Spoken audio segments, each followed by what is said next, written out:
Bowen, here's the amazing thing about Bowen, out of many things. Bowen has gotten so famous and so successful, he could become an asshole. He would absolutely have the freedom to. He comes across as so lovable that even if you were mean to waiters, you'd never believe it. There is no actual incentive for Bowen to remain kind and nice. Plenty of people get famous and turn into monsters, and they are rewarded for it. But Bowen remains the menschiest of mentions. He's in the middle of making SNL, and you schlepped down for this. Anyone who you know that becomes famous and becomes mean and goes, well, you know, it's a different life, and I'm famous now. No excuse, because look at Bowen. No excuse.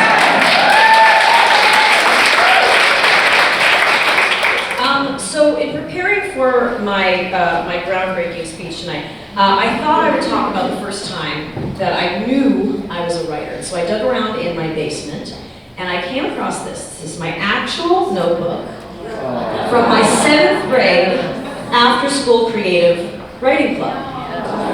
This is when I first really started writing. For real, my drawing skills had not improved. And I was so excited. I started writing the speech even before I went through the notebook, and I was so excited to talk about how, growing up, I felt stuck between worlds and stuck between identities. I was really going to dig into these feelings of being a weird theater kid growing up by the beach in sunny California, and when everyone else around me was surfing and playing sports, I was performing Guys and Dolls. And it's a specific I've used before, and it always kills like it has right now. Sometimes I throw in Adelaide's Lament. If it's a more theatery crowd, they go, yes! You're so funny! And then later in the speech, don't worry, I was going to get more serious, because I was going to talk about when I was 13 and how I had undiagnosed OCD, and it was very, very bad. And how the ongoing struggle inside my head, this thing that I thought I was doing to myself, never matched my sunny surroundings. And I had written the following about my school's creative writing club. This is what I had remembered. Again, this is before going through the notebook. This is what I had written. I never knew how to blend all of the people who I was. I was a dork who wanted to be popular, a slovenly tomboy who liked makeup but just didn't know how to use it, a girl with big boobs who was terrified of growing up. In creative writing club, though, I could live in my contradictions. I could vomit my anguish onto a page. Friends didn't understand, family didn't understand, but maybe the page could. Pretty good, right? I mean, it makes me wonder, should I write a biopic about myself? And then to finish off this speech that I'm saying to you right now, I would read from the actual notebook. And my memories of what I wrote in this were of vulnerable prose, plain, yet somehow profound language that was also an incisive analysis of what it meant to be 13 at the cusp of the new millennium. I was going to be so vulnerable to you people. And then last night, I finally read through this notebook, and guys, it sucks. It sucks. Every part of it sucks. It's just bad writing. It's not some angsty tell-all that delves into my inner pubescent, undiagnosed obsessive compulsive disorder. It's not some sort of thing that reaches down deep. Instead, it's a mix of inside jokes with the other kids in the creative writing club. I'll turn you to the back page here. This says Squash Boy. It was funny to me at the time.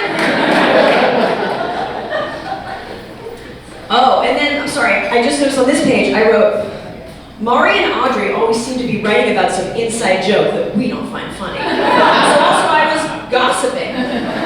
So it's filled with that.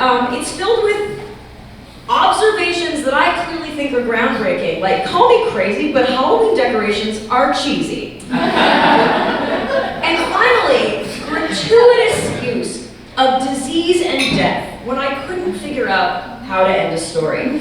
So instead of being about me, this notebook is mostly me at 13 writing from the point of view of different types of people that I'd never met, types of people that didn't even exist, and basically failing miserably. And in here there's a story about a teenager being broken up with on prom night, and it literally uses the phrase third base. I definitely don't know that.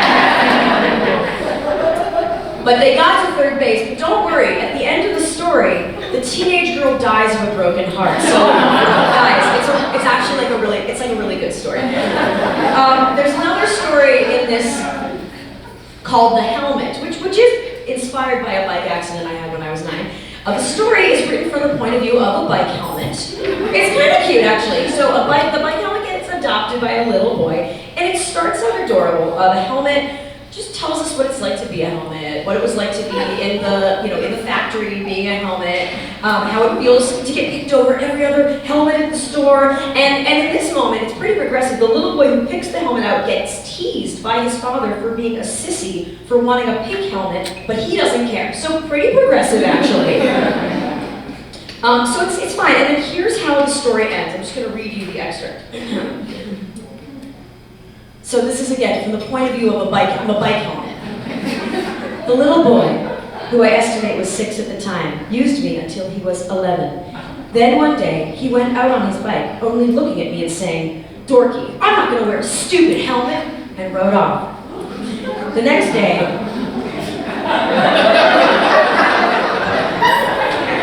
I saw 2 men unloading a big wooden box into a black car.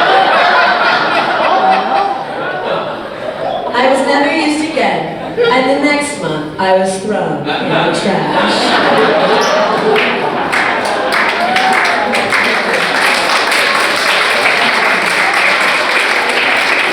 A lot of questions about that story.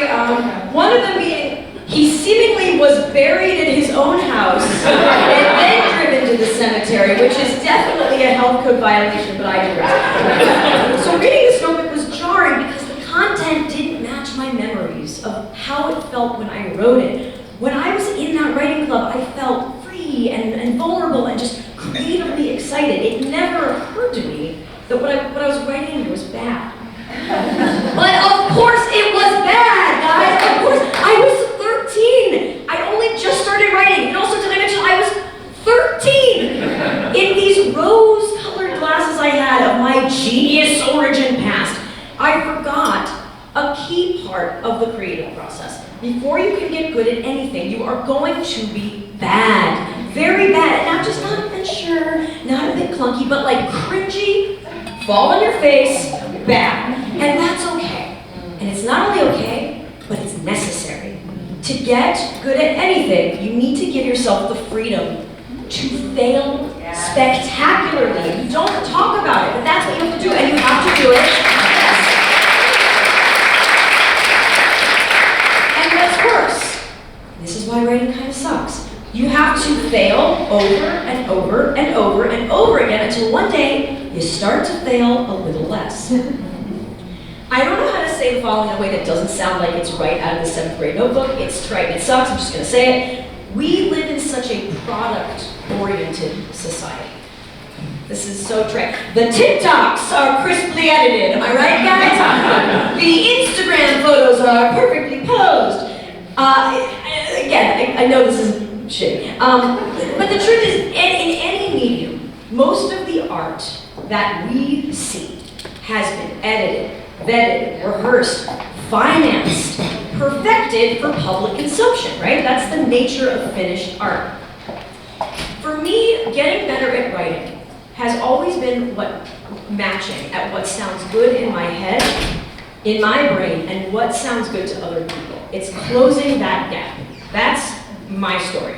The number of what I consider to be great and what you consider to be great will never be at 100%. It will just never, because you can't please everyone. But I feel like over the years, I've tried, and I've failed enough that I'm getting okay. So if this notebook's number is it like 2%, let's say 2% in here is palatable to the outside world.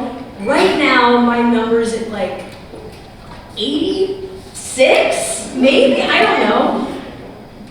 But I had to start at 2, and honestly, in kindergarten, it was 0. I mean, I'm not even going to show you what I wrote then. A lot of death. A lot of death. You know, we really like to punish the idea of cringe. This is all over the internet, right? Look at this cringe thing. Look at this person who did this cringe thing. But if you are afraid to be that, if you are shamed into, oh my God, what if I'm cringe? Oh my God, there's nothing worse than being cringe. You will never get good at anything. The cringe is not only normal, it's necessary. So when it comes to writing, here's what I say to anyone out there. Embrace your cringe. Take huge and embarrassing swings. I have to say, do it off of the internet, in the privacy of your own notebook, or for your own college sketch comedy group where no one is videotaping, or for your 7th grade writing club, again, where no one is taping, but do it.